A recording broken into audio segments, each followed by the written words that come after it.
चला तर बघूयात आजच्या 4 जून 2025च्या चालू घडामोडी. बघूयात आजचा पहिला प्रश्न. युक्रेनने अलीकडेच रशियावर कोणत्या कारवाई अंतर्गत मोठा ड्रोन हल्ला केलेला आहे? आता काय केलेलं आहे, युक्रेनने एक ऑपरेशन चालू केलेलं आहे. युक्रेन कोणतं ऑपरेशन चालू केलेलं आहे? Operation spider web. आणि ह्या ऑपरेशन अंतर्गत काय केलेलं आहे? ड्रोन हल्ला केलेला आहे. कोणावर केलेला असला ड्रोन हल्ला केला आहे. कोणावर? रूसच्या एअरबेसवर केलेला आहे. रूस एअरबेसवर केलेलं आहे. एअरबेस रूसच्या. आणि त्याच्यातलं काय झालेलं आहे, हे म्हणतं सगळेच म्हणजे नौका काहीतरी एअरबेसवर अटॅक केलेला होता, पण त्याच्यातला रूस म्हणत आहे की 2च एअरबेसवर काय झालेलं आहे, जास्त म्हणजे विनाश झालेला आहे. पण हे अटॅक कसं काय झालं? कारण की रूसनं S-400 काय केलं, इनॅक्टिव्ह केलं. कारण की त्यांना वाटलं नव्हतं की म्हणजे अटॅक करेन, पण ह्यांची काय तयारी चालू होती. कोणतं ऑपरेशन स्पायडर वेव्ह. आता काय होणार आहे, आता युक्रेन राहील का नाही ह्याची काय शाश्वती नसते. आता युरोपियन युनियन नौदल दलाच्या जहाजांनी युनिफॉर ने अलीकडेच पहिल्यांदा टेबलटॉप अभ्यास सरावात कुठे भाग घेतलेला आहे? कोणता? युनेफॉर. हा काय आहे? ह्याला काय म्हणतात? नेव्ही म्हणतात. कुणाची? UN नेव्ही म्हणतात. ह्याच्यात काय आहे? प्रत्येक युरोपियन युनियनचे किती देश आहे? 27 देश. ह्यातलं प्रत्येकाची काय असते? नेव्ही असते ह्याच्यात. आणि ते कोणासोबत? इंडियासोबत. काय झालेलं आहे? टेबलटॉप अभ्यास झालेला आहे. आणि कशासाठी? आता हा नेव्हीचा अभ्यास आहे. नेव्हीचा अभ्यास कशासाठी असणार आहे? सागरामध्ये सहयोगासाठी, म्हणजे समुद्रामध्ये सहयोगासाठी. समुद्र सहयोग. आणि हा कुठं होणार आहे? आता नेव्हीचा अभ्यास कुठं होणार आहे? हा मुंबईला होणार आहे. आणि हा काय फर्स्ट टाईम होत आहे कोणासोबत? युरोपियन युनियनच्या युनिफॉर या नेव्हीचा. ह्याला काय म्हणतात? नेव्ही म्हणलं जातं. ह्यामध्ये काय असतात? EUच्या काय असतात? नेव्ही असतात. EUची स्थापना कधीची आहे? 1971ची. EUचं हेडक्वार्टर कुठं आहे? ब्रुसेल्समध्ये आहे. ब्रुसेल्स कुठं? बेल्जियममध्ये. किती देश आहेत सध्या? 27 देश होता. 27 आहेत. 28 कोण बाहेर पडला होता? ब्रिटन बाहेर पडला होता. हेड कोण आहेत? Ursula von der. ह्याचा एक ॲग्रीमेंट झाला होता. कधी झाला होता तो ॲग्रीमेंट? 1958ला. आणि काय म्हणतात त्याला? रोमची संधी म्हणलं जातं. रोम संधी. आणि त्यांनाच काय झालेलं आहे? EU कधी स्थापन झालेलं आहे? 1971ला स्थापन झालेलं आहे. Airport council international Asia Pacific and middle east 2024 air connectivity रँकिंगमध्ये भारताचा एकमेव विमानतळ कोणतं झालेलं आहे? म्हणजे टॉप 10मध्ये एकच आपलं विमानतळ आलेलं आहे. आणि ते कोणतं असणार आहे? बघूयात आपण. एअरपोर्ट काउन्सिल इंटरनॅशनल काय आलेलं आहे? एअर कनेक्टिव्हिटी रँकिंग आलेली आहे. Air connectivity ranking. आणि कोण लॉन्च करतं ह्याला? Airport council of India. Airport council international council of airport. कोण लॉन्च करतं? International council of airport. Air connectivity रँकिंगमध्ये आलेलं आहे. टॉप ह्याला कोण आहे? दुबई आहे. टॉप 10मध्ये, टॉप 10मध्ये भारतातलं एकच एअरपोर्ट आहे. कोणतं असणार आहे? इंदिरा गांधी एअरपोर्ट. कुठलं? दिल्लीचं इंदिरा गांधी एअरपोर्ट. आणि हे कुठलं आहे? दिल्लीचं आहे. मध्ये एक आलतं स्कायटेक्सचे आलते सगळ्यात, म्हणजे हे असणार स्कायटेक्स ह्यामध्ये एक आलतं.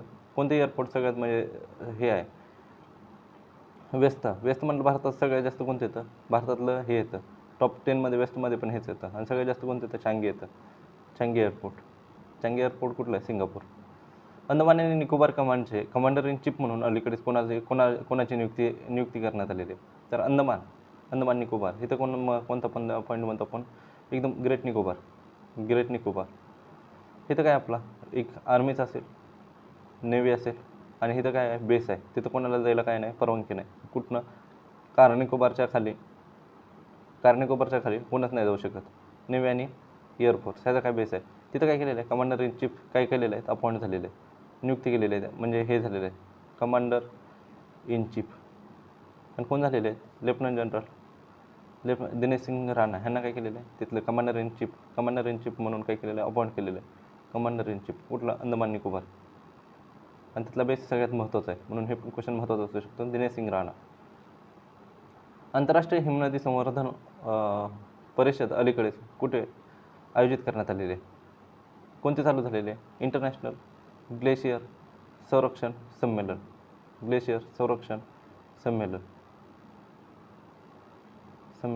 हे कुठं चाललेलं आहे? दुशांबे. आणि कशासाठी असणार आहे? ग्लेशियर संरक्षणासाठी असणार आहे. दुशांबे कुठं? तजाकिस्तान. आणि भारताकडून कोण लीड करणार आहे? भारत. आपले पर्यावरण राज्यमंत्री कोण आहेत? पर्यावरण राज्यमंत्री काय करणार आहेत? किरीट वर्धन. कोणते आहेत पर्यावरण राज्यमंत्री? किरीटवर्धन. किरीटवर्धन हे काय करणार आहेत? लीड करणार आहेत. एवढंच लक्षात ठेवा. कोण गेले भारताकडून? किरीटवर्धन गेलेले आहेत. कोणते आहेत ते? पर्यावरण राज्यमंत्री आहेत. आणि दुशांबे कुठं? तजाकिस्तानमध्ये झाले. इंटरनॅशनल ग्लेशियर संरक्षण संमेलन झालेलं आहे. कुठं झालेलं आहे? दुशांबे ही कशाची कॅपिटल आहे? तजाकिस्तानची कॅपिटल आहे. दरवर्षी जगभरात जागतिक दूध दिन कधी साजरा केला जात होतो? FAO कधीपासून चालू केलेला आहे हा जागतिक दूध दिन? 2001पासून. आणि कधी केला जातो? 1 जूनला केला जातो. आणि राष्ट्रीय कधी केला जातो? राष्ट्रीय केला जातो 26 नोव्हेंबर. 26 नोव्हेंबरच का? कारण की ते कोणाचे? वर्गीस कुरियन, ज्यांना काय म्हणलं जातं? Father off white revolution. त्यांचे काय असते? बर्थ ॲनिव्हर्सरी असते. एवढं लक्षात ठेवा. कधी केला जातो? 1 जूनला केला जातो. FAOची स्थापना कधी झालेली आहे? 16 ऑक्टोबर 1945. आणि 16 ऑक्टोबरला काय करतो? म्हणजे वर्ल्ड फूड डे सेलिब्रेट करतो. कधी? 16 ऑक्टोबरला 1945ला. कशाची?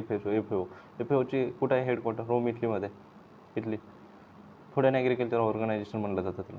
नुकताच एकदिवसीय क्रिकेटमधून निवृत्त झालेला ग्लेन मॅक्सवेल कोणाशी संबंधित आहे? आता काय केलेलं आहे? वन डेमधनं काय केलेलं आहे? संन्यास घेतलेला आहे. वन डे रिटायरमेंट कोणी घेतलेलं आहे? Glenn Maxwell. आणि हा कुठला महत्त्वाचा खेळाडू? हा ऑस्ट्रेलियाचा आहे. एवढंच लक्षात ठेवा. ग्लेन मॅक्सवेल कुठला आहे? वन डेमध्ये ऑस्ट्रेलियाचा आहे. T20मध्ये जगात दुसरा आणि भारतात पहिला कोण आहे 300 चक्के लावणारा? रोहित शर्मा. बरोबर. कोटपा सुधारणा कायदा 2024 अंतर्गत तंबाखू खरेदी करण्यासाठी किमान वय 18 वरून 21 वर्ष कोणी वाढलेलं आहे? आणि इथं RCBचं पण काय झालेलं आहे? इथं T20 हा कितवा होता? IPL कितव्या क्रमांकाचा होता? 18व्या क्रमांकाचा होता. काल फायनल मॅच कोणावर होती? पंजाब आणि RCB. जिंकलं कोण आहे? RCB जिंकलं आहे. RCB. सगळ्यात महाग प्लेअर कोण होता? ऋषभ पंत होता.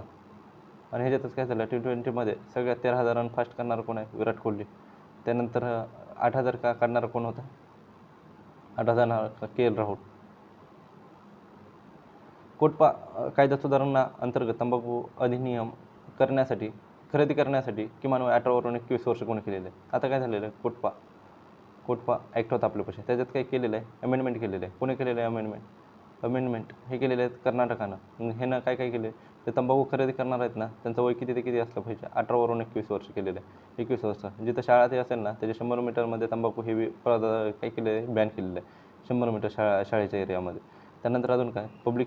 पब्लिक जिथं असेल ना, तिथं स्मोकिंगवर काय केलेलं आहे? बॅन केलेलं आहे. आणि हुक्काला पण काय केलेलं आहे? हुक्काबाजी ह्याला पण काय केलेलं आहे? बॅन केलेलं आहे. ह्या 4 गोष्टी लक्षात ठेवा. हुक्काबाजी, देन पब्लिक एरियामध्ये काय करणं? सिगारेट ओढणं. त्यानंतर शाळा असतील तिथं 100 मीटरमध्ये हे करणं.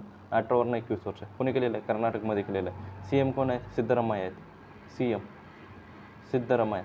आणि इथलं टायगर रिझर्व कोणते आहेत? मन्नेरगड असेल, नागरहोल असेल, बांदीपूर असेल. अलीकडेच बातम्यामध्ये असलेल्या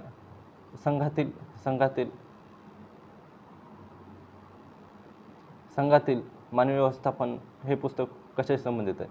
कोण आहेत? रस्ते व वाहतूक मंत्री. कॅबिनेट कोण आहेत? नितीन गडकरी यांचे पुस्तक आहे. संघातील मानवी व्यवस्थापन. हा संघ कधी स्थापन झाला होता? 1925ला स्थापन झाला होता. कोणी केला? डॉक्टर केशव हेगडेवार.